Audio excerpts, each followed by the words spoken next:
आवाज है। अब मैं आप तीनों से एक छोटी सी बात और कहूंगा कि अब आपके जीवन में ऐसा दिन भी आएगा जब आपके दोस्त लोग आपके सामने पैक बना के रखेंगे और कहेंगे यार एक पैक तो चढ़ाओ।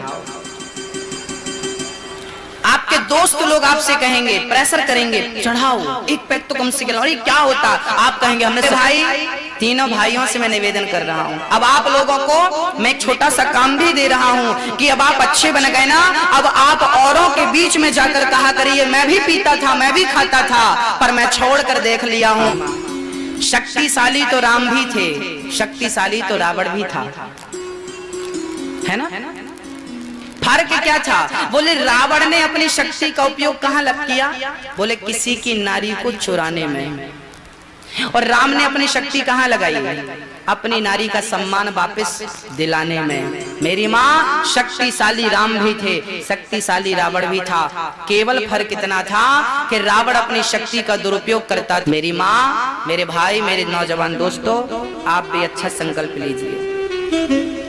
जिसने गुटखा, तंबाकू, सिगरेट, बीड़ी जैसी बुराई नहीं छोड़ी, वो काम, क्रोध, लोभ, मोह को कैसे छोड़ेंगे? मैं गांव के बुजुर्गों से भी निवेदन करना चाहता हूं, आप भी गुटखा, तंबाकू, सिगरेट, बीड़ी पीते खाते हो, मैं आपसे कहता हूं कि तंबाकू जैसी छोटी चीज तुम नहीं छोड़ पाए तो अहंकार क्या छोड़ पाओगे, क्रोध क्या छोड़ पाओगे? तंबाकू नहीं छूट पाई, सिगरेट नहीं छूट पाई, बीड़ी नहीं छूट पाई, बुराइयों को क्या छोड़ोगे? शुरुआत आपको ही करनी पड़ेगी, पहला कदम आपको ही बढ़ाना पड़ेगा। अच्छा संकल्प हो, अच्छा जीवन हो, ईश्वर आपके साथ खड़ा है। भगवान श्री कृष्ण तृणावर्त का उद्धार करते हैं, बवंडर के रूप में आया। क्या कभी ऐसा होगा? पर वो सोची कि कन्हैया मेरे घर क्यों आएंगे, मैं तो गरीब हूं। और वो रोती रोती रोती रोती रोती रोती चल पड़ी। ये कैसे संभव है? कैसे संभव हो सकता है? भक्तों, आज दही मंथन सखी कर रही है इस भाव से कि कृष्ण मेरे घर आएंगे और मक्खन खाएंगे। अब भगवान भक्त के मनोरथ को पूरा करने जा रही है और भगवान उसका मनोरथ परिपूर्ण कर रहे हैं, पूर्ण कर रहे हैं, पूर्ण कर रहे हैं, सिद्ध कर रहे हैं। याद रखना मेरी माँ, यदि भक्त के अंदर कोई सद्भाव जाग गया, सद्विचार जाग गया, तो याद रखना उसे पूरा करना द्वारिकाधीश का काम है। उसे ठाकुर जी पूरा जरूर करते हैं। संकल्प सच्चा हो, भगवान पूरा करते हैं। सारी सखियां आज शिकायत करने आ गई, शिकायत कर रही हैं।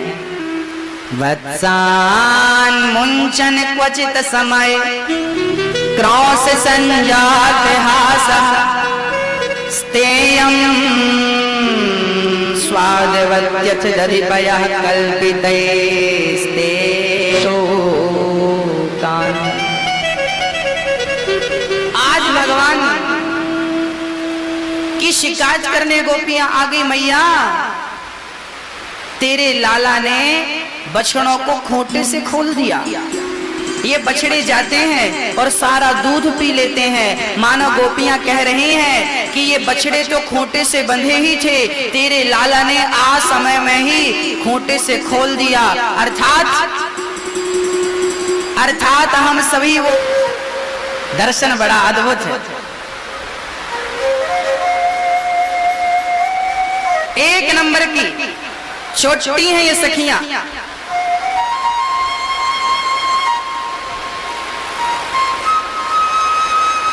इसके ऊपर त्रिपाल डाल लीजिए।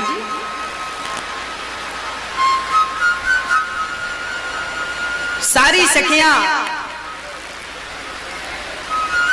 शिकायत कर रही हैं, मैया तेरो लाल।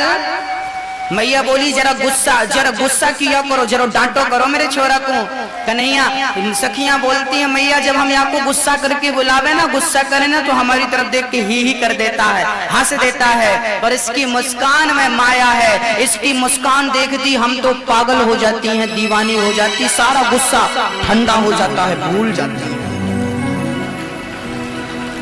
मैया बोली लाला सच्ची बताइयो बेटा, क्या तू चोरी करता है?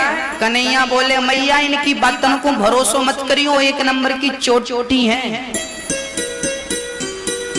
एक नंबर की चोटी है। मैया बोली सखियों अब जब तक हमारे छोरा को तुम रंगे हाथों ना पकड़ोगी ना तब तक हम तुम सबन को बातन को भरोसा नहीं करेंगे, तब तक भरोसा ना करेंगे। अब तो एक दिन भगवान मक्खन चोरी करते करते ना बरसाने चले गए और बरसाने में जाकर मक्खन चुराया। राधा रानी अपने महलों से कृष्ण को देख रही थी और कृष्ण के देखते ही राधा रानी बाहर आई और बाहर जब आई तो राधा जी के हाथों में मेहंदी लगी थी, मेहंदी लगी थी।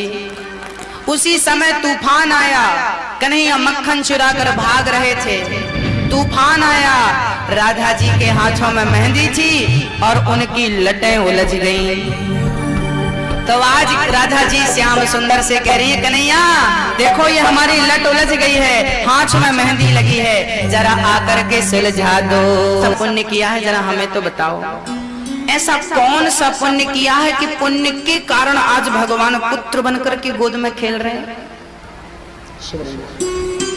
तब कह दिया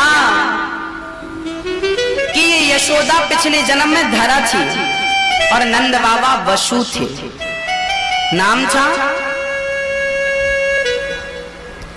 द्रोणों, यशोदा का नाम धरा था पिछले जन्म में। ये दोनों पति पत्नी बड़े प्रेम पूर्वक दान पुण्य करते थे, समाज की सेवा करते थे, दीन दुखियों का सम्मान करते थे, उनको भोजन प्रसादी कराते थे, उनके चरण दबाते थे। सारा राज्य धरा ने नंद बाबा ने दान कर दिया। दोनों जंगल में घास की कुटिया बनाकर रहने लगे। बड़ी भूख लगी है, क्या तेरे दर पे भोजन मिलेगा? धरा ने कहा महात्मा जी ये सनातन परंपरा है कि घर पे कोई आ जाए तो भूखा हम जाने नहीं देते, आप आइए हम आपको भोजन की व्यवस्था करते हैं। संत स्नान करने चले गए। अब धरा ने विचार किया कि मेरे पास कुछ नहीं है। अच्छा वो जंगल में रहती थी, घास फूस खाकर पेट भरती थी, कंदमूल फल खाकर, वो कहां से संतों को भोजन की व्यवस्था करती?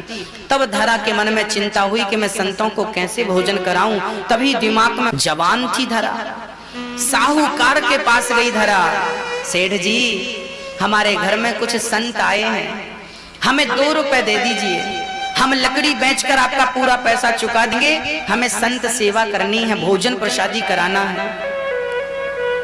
साहूकार बोले कि तुझे पहले गिरवी रखना पड़ेगा, कुछ सोना चांदी कुछ रखो तब पैसा मिलेगा। धरा बोली मेरे पास कुछ नहीं है, मैं कुछ दे नहीं सकती।